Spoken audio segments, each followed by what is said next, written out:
my jaw dropped. As you see light at the end of the tunnel, you begin to push for it. My name is M.K. Davis, and I kind of backed into the Bigfoot world. I really wasn't, I'm always an interested person, but I saw a couple of frames from the Patterson film, and this was back in the early days of the internet.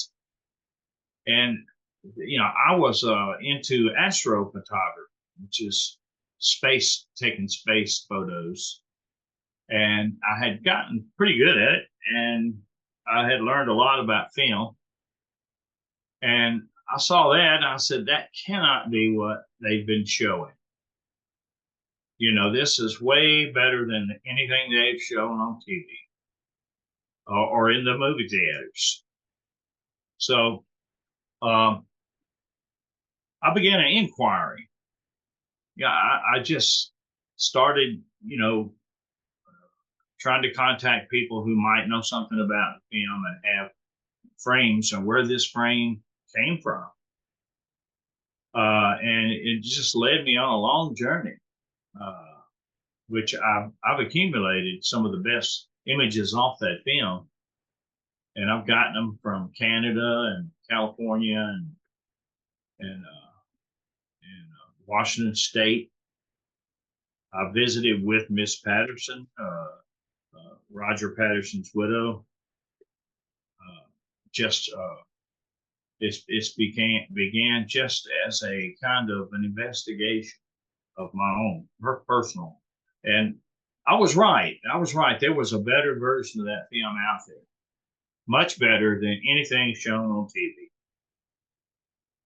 And the story begins to unwrap. And over time, I began to learn some of the ins and outs of the film and whys and whatnots. So that led me to what you see today.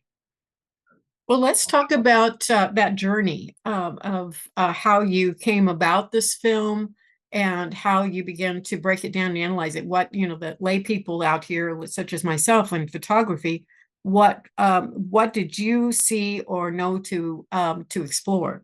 The frame that I was referencing was off of the master copy of the film, and it had been filtered, and I recognized that. When you filter something, you're trying to get it to its best clarity and contrast. And it was just a fantastic photo. And you can go on the internet. They talk all day long about how fuzzy and grainy the Patterson film is. This was anything but that. And so I began to this journey. You can see behind me. I don't know if I'm coming in full frame or not, but back behind me, some of my work there hanging up. That came from those better copies, those better frames.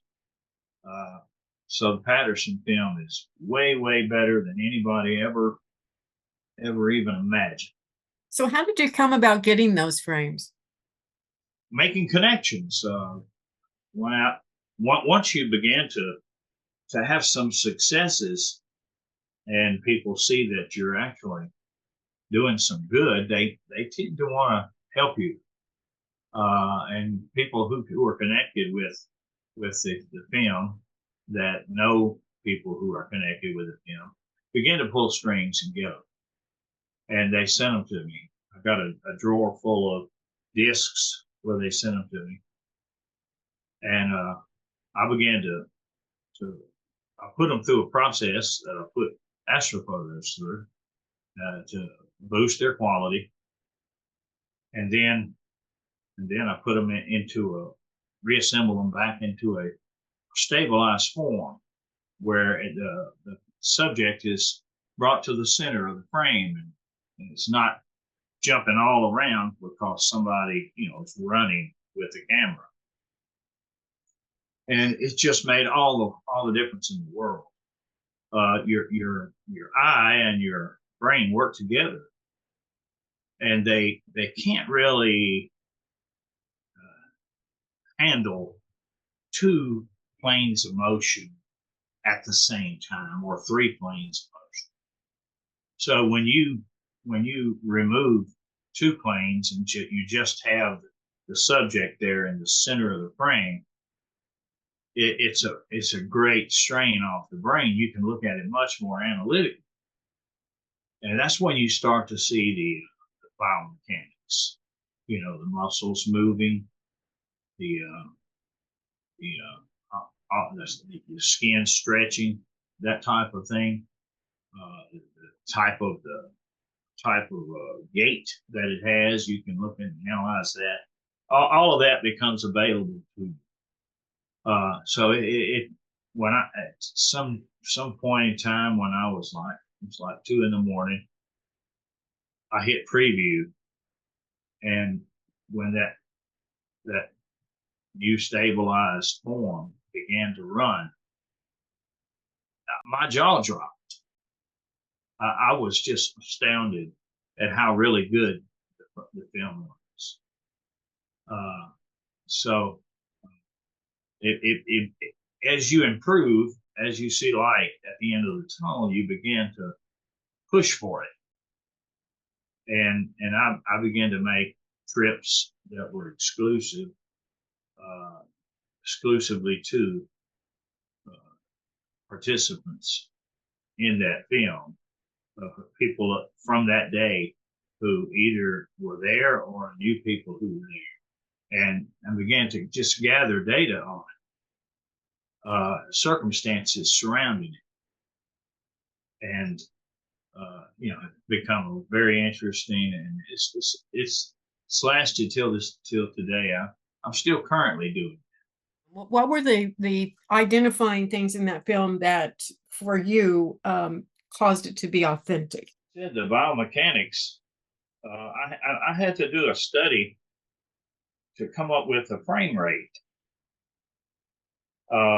It's important to have the frame rate at least close to being right, because from that you can calculate mass, body mass, and the frame rate. I went out and reenacted it, just using myself as the subject, and I was with some Japanese gentlemen who were filmmakers, and when we got through, I viewed it and I put it beside the split screen with the Patterson film. I could see that the Patterson film was was outpacing me, and that should never be if you're a highly massive individual. It goes against the norms of nature to force your body to move. If your body wants to move in a free swinging way, that's efficient. So when you swing your arm back, gravity brings it back to the center. If you see it pushing to get back to the center, like this, it's too fast. And so I used myself, and when I finally got them aligned to where they were walking pretty close, then it was around 16 frames per second. And 16 frames per second, that the body mass is just tremendous. The body mass, she's going to be pushing a half a ton,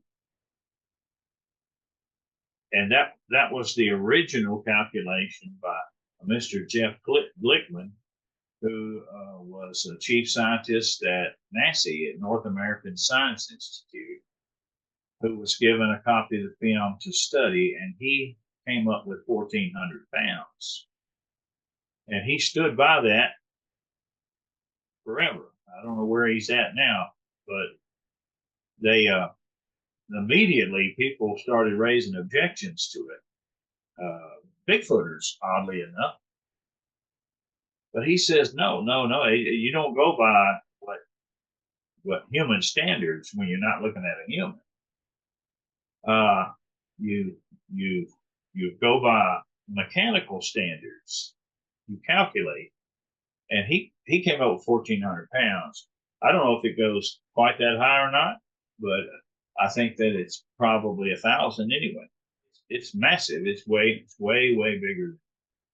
A, a cubic inch of Sasquatch flesh weighs about double what a cubic inch of our flesh is. That's what I've concluded. That it's just the density of the muscles are just tremendous. It doesn't have any problem at all going up a 45-degree slope. Is this the only film you have analyzed, or have you studied any others? I've studied some more iconic films, not necessarily of Sasquatch. The number of Sasquatch films I've looked at, I don't even know how many. It's a lot. But I've also looked at some of the assassination films. John Kennedy. I did some work on the Orville Nix film for the Nix family. And I did some work on the Zapruder film. And I was able to improve it quite a bit. You know, these are amateurish cameras. They're, you know, just home movie cameras. They're pretty good movies in them, but you know, there's certain things that you get that are just middle of the road, and your angular resolutions are not that great. You know, they're not a professional. So there are some tricks that you can do that would improve that. If you can boost the clarity or the resolution 1%, you'll see 10 new things. This is general rule. And with any film like that, when you see 10 new things, you begin to see if it's something that's staged or something that's just hoaxed. You'll see you begin to see that in the film, because you won't get anything out of it other than what was put into it. If it's a live event that's uncontrolled by the camera person, you'll see thousands of things happening all at once. So that's kind of the way it's been with the Patterson film. The better you get the film, the more things you see, and the more things you see happening that are out of the control of the camera person. Give me an example of some of that with the Patterson film. For instance, it's the film is in parts. It's either the camera stopped and started, or either it was done in an editing room or something. They call it an edit. But she goes the first part of the film, I call it a walk sequence. She walks straight away with her head down, and if she gets over next to the trees, she falls flat over, and her rear end is literally pointing straight at the camera. And then that's it. That's the end of the walk sequence. Walk sequence 2 begins upstream on the sandbar, walking in the wide open stance. And you can see in the film just a host of things that are going on as she walks by, with her and with things that are outside. You can see in the film her tracks that she left behind. You can see something bounce off her leg, her right leg, and fall away to the ground. You know, that type of thing that would not, you know, be something they would include in a hoax. So you know, I've seen enough. She's carrying something in her left on her left side that occasionally swings back, and you can see that it's large. Uh, it's uh, it's not being held by her left hand. It's being supported on a lanyard around her neck, and she's got it on her left side, and it swings back. And at one point in time, you can see that it's bigger than a catcher's mitt, and it looks to me kind of like a parfleche, uh, one of those things that's been used forever to carry personal items. It's a folded leather or folded cloth or folded something that you put your items in. You fold it, make a bag out of it, or something like that. You don't get but just glimpses of it, but you see it. You see it in both walk sequences. I've come to find out some of the circumstances surrounding the film.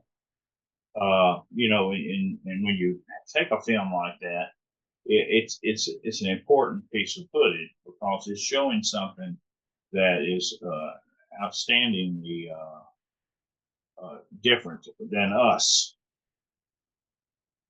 and it has to be determined or in some way ascertained whether it is authentic or not. It's important enough that they tell a story about how they took the film, the two men, and the story does not match what you see in the film. It doesn't match what you can find out about the film. That film stock was a Kodacolor 2, which only had two places in North America that, at the time, that developed it. It was the second best film stock made. Only thing better was Technicolor. And when they claimed that they took it out, developed it on a Friday, and showed it on a Sunday. And they did. They did do that. The next question is, how did they do it? Well, something's not jiving, and that was brought to their attention early on by other people besides me. How did they come out of the woods? They didn't shoot the film until 1:30, or 25 miles back into the woods, and they come out and drive to the coast. Well, as time goes by, you learn a little bit about it. You learn that story is kind of a contrived thing, and that there was other stuff that went on that they'd rather not talk about. And the film is the end result of those other things. And the story is kind of a simplistic explanation for it, and it just does not match what you see there. Were you ever able to get the true account of that story? I was able to get it. Well, I visited with Miss Patterson. She was such a nice lady, and she was getting Roger's stuff out, letting us look at it, and she had some transparencies that were made from the original film. They were spectacular, just spectacular. And she was gracious enough to allow me to take them and have them scanned. She gets a phone call. Now, she'd already told us that she didn't have a good relationship with Bob Gimlin, who's the surviving other man They didn't speak much unless they had to talk business. And this phone call was from him, and they were arguing. They got into a big argument. I wasn't trying to listen in on anybody's phone call, but it was right there. And she got really, really upset at him. She hung the phone down sharply and turned around and said, "Okay, what would happen if somebody shot you?" I said, probably nothing, given their appearance. She said, even if they shot it in the back. And I said, probably nothing. But it caused me to have to go back and look, take a second look at the thing in another light. And other people began to come forward. Seemed to be there was a host of people involved. It wasn't just those two. That's just part of the story. That was a logger's landing, and they had a lot of people there, and they were having this hunt, a Bigfoot hunt. But they weren't. Patterson and Gimlin weren't part of that. They were accidentally called in on it by a man there in Willow Creek who thought the hunt was over, and they came in on it as it was occurring. And they had a dog, supposed to be the baddest dog in all of Canada, a big old Alsatian. And it was a guard dog, attack dog is what it was. It came from North American Guard Dog Services there in Canada. Flown in twice in 2 days. And they went back home and was called back in by a supervisor there at the site. They came back with the dog. And all the man told them is, "What you're looking for is here."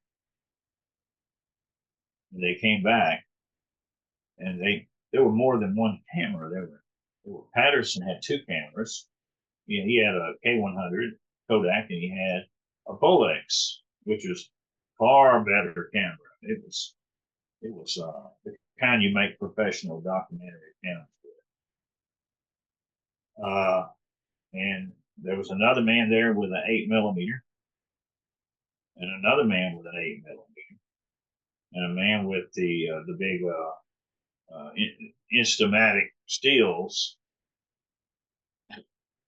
You see what I mean? It was quite a show. Like it sounds like a lot of people involved, and perhaps something else transpired. Did you get the impression that someone shot at this Bigfoot? Yeah, yes, I did. As it turns out, that is what convinced took place. Was that what was happening when she went down? Probably. She was across the sandbar.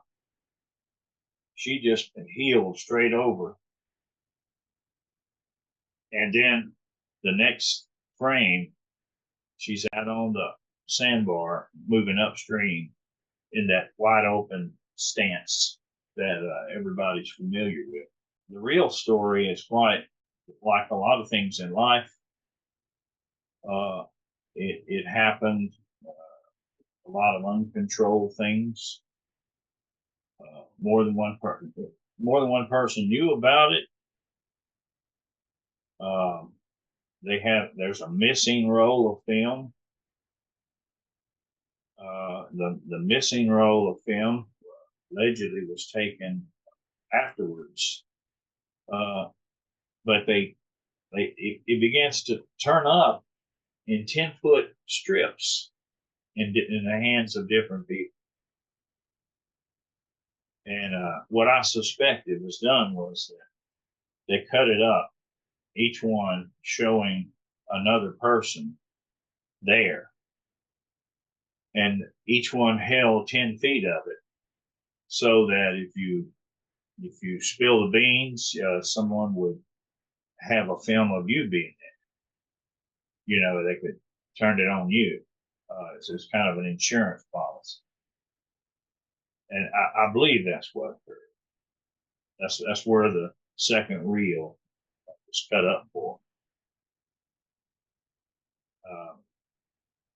And it's I hate to just make an allegation, because in an interview like this, you can't really get into the meat and potatoes a lot, but it's what I found out.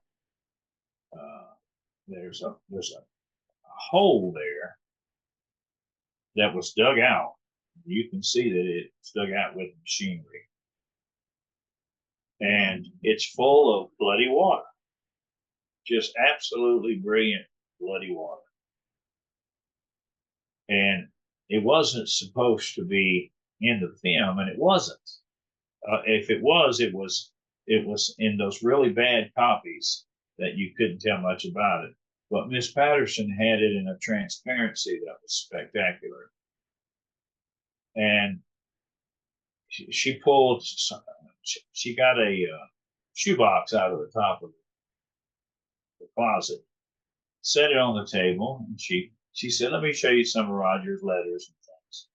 And she pulled out this envelope, and when she pulled the envelope, she spilled these transparencies onto the floor.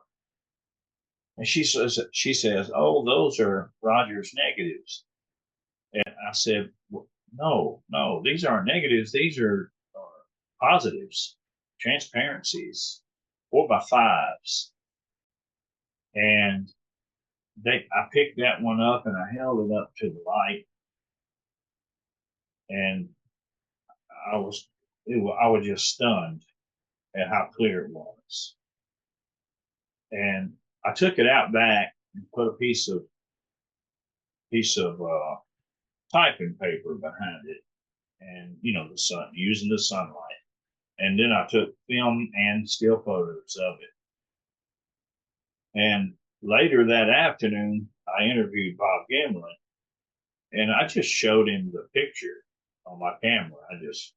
On the little viewfinder, I asked him, "Bob, what do you think this is?" Because at the time, I had not pieced any of this story together. He says, "Where the hell did you get that photo?" And I saw I was upsetting him, so I just shut the viewfinder over, flipped it over, got it out of his sight. And his reaction, he recognized it, but he wasn't supposed. I wasn't supposed to have it. So that's. You see what I mean? It's a very hard thing to do. Genuine investigation when a person is a hero to almost a cult following. They just don't care much for that. But if you're interested in truth, then you have to push on through. And now the story is, as far as I'm concerned, it's been told. It's I know it, and other people. They had a program there. The logging company had a program going where they kill bears. And every summer that people would go hunt bears for the logging company, and they'd get $300-400 to kill a bear, and people would make their spare money. In one of those films, there's a man named, I think his name's J.C. Buttram, who was a school teacher there in Orleans, not far from Bluff Creek. He he was out there hunting bears, and then there came this urgent need to hunt Bigfoot, and they were going to do that in a similar way. It's what worked for them, and they got these people, same people, and they brought in this tack dog out of Canada, and they were going to dispose of some Bigfoot that were running their help off. So that's what you see. That's how the Patterson film. It's edited. If you saw the whole thing, you would see all kind of people. You can see their evidence on the film itself. There's a big handprint on the log, the famous log in the foreground. It's a big white handprint. You can see boot prints. You can see, in the good versions, not the bad ones. That was the purpose of making the copies grainy and shaky and the worst possible quality, where she's nothing but a silhouette. That was the purpose in that, because if you had the real good stuff, the very highest quality, the master copy, you're going to see things that you perhaps don't. You might want to hide your eyes. So the story that you're telling me with everything that happened, and they didn't really want all of this out. They didn't want this information out. What was the purpose for not letting this story get out? Do you know that? It's the logging company that didn't want it out. It wasn't the participants down there. It was a logging company. And an old bear hunter who he's the one that provided me with all kind of information on the logging company, what they had been doing. And they handled everything in house. And the body parts, I think they ended up disposing of 5 out of a group of 7. And the one you see on the film there is just one. There were 5 Bigfoot. Did I understand that right? Yeah, there were 5 that they had successfully put down. And I've got quite a bit of footage. I've got this second film that was taken there that shows, a little bloody pool, and they take the dog up there to to smell the blood. And then they take off, and they got a big rifle in their hand, a double-barreled elephant gun. Quite a bit different from the story. It's a really fascinating tale about how you came into this. It's kind of the inside story, but also the inside film and what it shows and what it tells. So the logging company did not want this information out. Was what they were doing illegal, or did they just not want? Oh yeah. Well, I mean, it's illegal to hunt bears in the summertime anyway. They got a season on bears, but they weren't hunting bears. They were hunting these group of Sasquatch who were giving them a lot of grief. That area in there was sacred Indian land, and there were 2 peaks there that they considered sacred.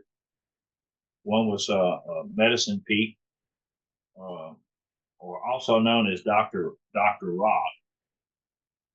Another one was Chimney Peak, and their belief was that at one time there were people there that were not us. They were not humans like us, and that they returned to the stars through a hole in the sky from off of those 2 peaks. And they trained their shamans there and all of that. And that was the pristine area they were penetrating in order to get the timber. And it became a kind of the local Native Americans formed human chains to try to stop them, and they were unable to stop. And the Bigfoot, they plowed into that area where these Bigfoot live, and the Bigfoot began to give them a lot of grief. They would throw their fuel barrels down the hill, and they threw culverts down the hill. That unbelievable the size of these culverts, because I found the culverts still down there wrapped around trees. Do you know what guns were actually able to take out Bigfoot? Because I've heard that they're really difficult um, to they don't respond a lot. Do you know what the circumstance was, what the guns were, or what ammunition that they were using to be able to do that? Well, I know they had this huge, like an elephant gun. It was a double barrel. Uh, I think it would penetrate like 12 inches of bone. If you shot an elephant between the eyes, it would plant him. They were serious. Now you're talking about something with that kind of muscle density. You're right; they're hard to bring down, and they didn't bring them all down. There was still a couple left. Was there any repercussions for the logging company from either Bigfoot, the Native Americans, or legal ramifications from that? They tried to bury them.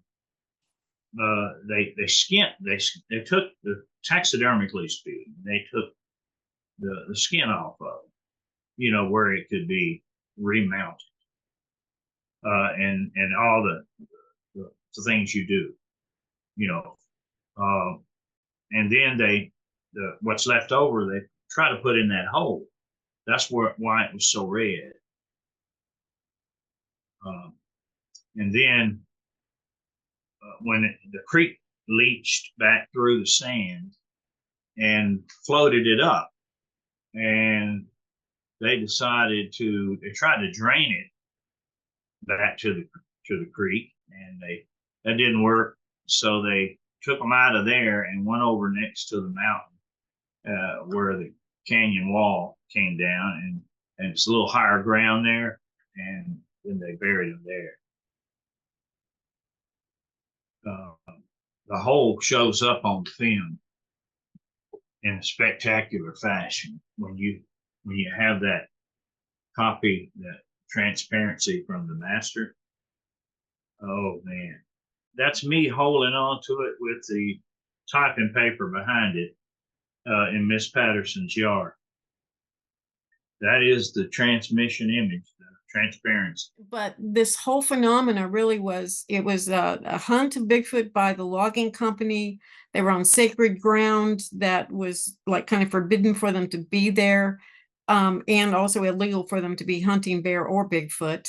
They were trying to kind of cover it up. They didn't want to get in trouble. Did the logging company ever face this as a legal issue? Not to my knowledge.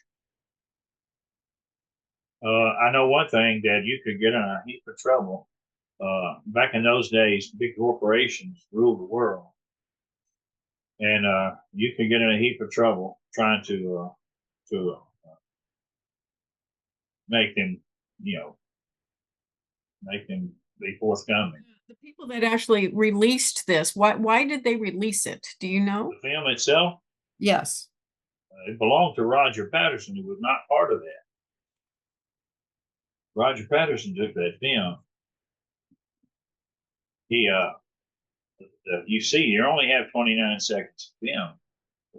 You got a 100-foot roll, way more than 29 seconds. It's a lot more on the film. But what was his motivation for releasing this part of it and not telling the whole story? If he told the whole story, he'd probably end up 6 feet under. It was kind of a dangerous place for him to be if he did any more than just release. Right. He dare not go with that whole thing. And it's more to it involved because the people involved. Now the old bear hunter, which I have pictures of him, I went and interviewed him in Arkansas. He showed me pictures of Bluff Creek, Orleans, all around. I got no doubt about that he'd been there. He says that those taxidermy parts went to Russia, and there was apparently a black market in Russia. I hate for you to be new to Bigfooting and then enter into this arena, because it's a lot easier and a happier subject to just believe their story, you know. But it's just not the true story. I don't want to believe anything that's not true. What year did this happen? 67 is what they say it is. I haven't, there's no real proof that it was 67. Film can be taken anytime and released anytime. It's as far as I assume that it was 1967. It's definitely not in October, which they say it was October the 20th. But you can look at the shadows in the film. You can tell that it's not there. It's somewhere in the summer, maybe late summer. Have you discovered anything else that we haven't talked about regarding that film, or just Bigfoot in general? I'm sure there is. If you got me going, but this right here is probably all I really want to say about it. Sure. It's been a long journey. It didn't turn out to be necessarily a happy one, with the exception that they're having that knowledge that there are human, and I say human-like. If you look at, there's a gentleman by the name of Todd Gatewood who has applied some of the modern upscaling techniques to the pictures, and he did it to that picture that I was telling you about. That was so good. That came off the original film, and it was filtered and it's just beautiful. And his results were just spectacular, just spectacular. But this is a full face on of Patterson subject. You see, it's only going to fall down. Hold on. Amazing. He brought it. He tightened it up with using upscaling techniques, and it is just marvelously clear. Yes, I can see that. Much detail. Goodness. So what do you think these creatures are, in your opinion? Well, I don't really have an opinion. It's the Native Americans. I assume that's who they were referring to when they said a human other than us. So I take it that that's what it is. I have to take their word for it. A human other than us. I don't know how they would affect going back to the stars, to a hole in the sky, or any of that. But they're very serious about that.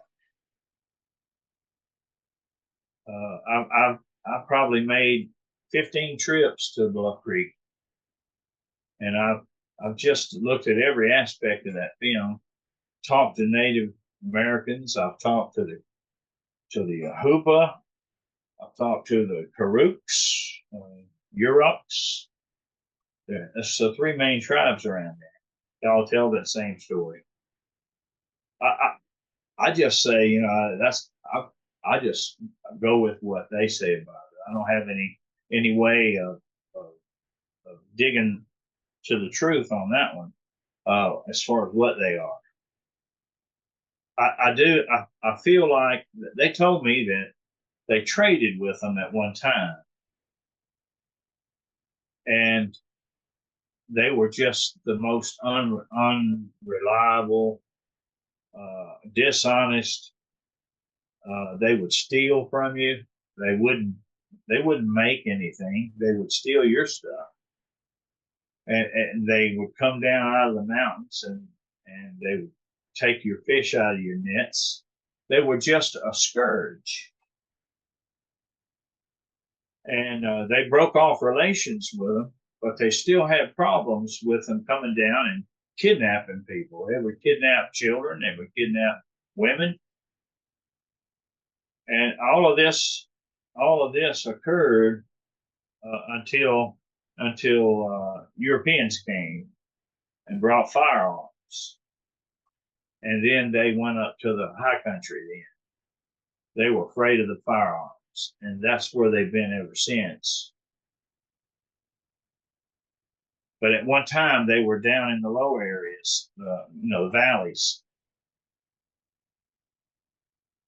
So it's a type of person, a type of human, but not necessarily us, a homo something.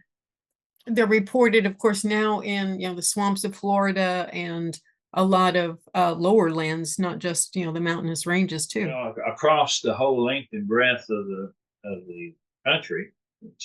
I've come to learn that there's different reports of different looking things, different. There's a gentleman by the name of Pete Travers who embarked upon what he called the Bigfoot Sketch Project, where he took eyewitness accounts and he reconstructed the face and give you something to look at, as best he could. And it was remarkable how diverse they were across the country. You can go to the Jarbidge Wilderness area, and you can locate them there. They're very tall. And you can go to Southern California around Joshua Tree National Park, and they're probably not over 5 feet tall. And they're just distinctive traits in different parts of the country.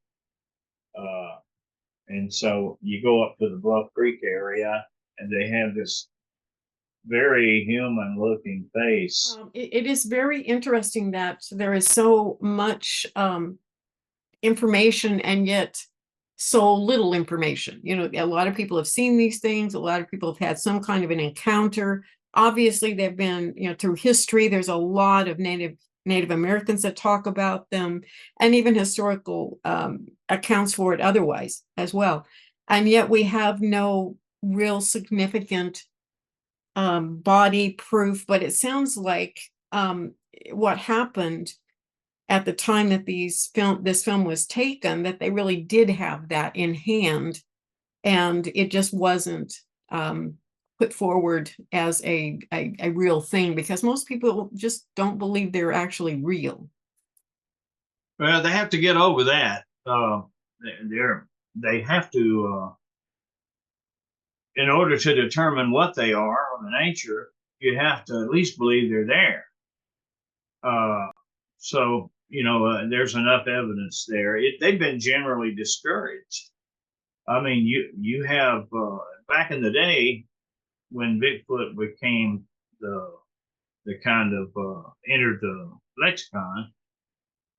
It was the late 50s. The general rule that these big corporations kind of ran America, and they weren't. When one of the loggers was asked about whether these were one of the loggers in the show called Axemen. They used to come on A&E and other channels, History Channel, I think. He said, when asked if a logging company would kill something like a Bigfoot, he says they've done worse than that.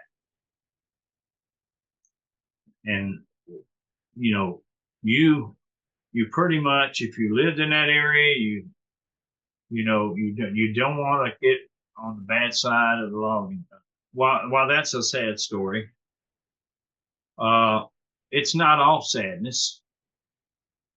That there's a happy part of the story, that we share this planet with things like that, and that we have the ability to discover them, and to even though we're kind of running the earth right now, we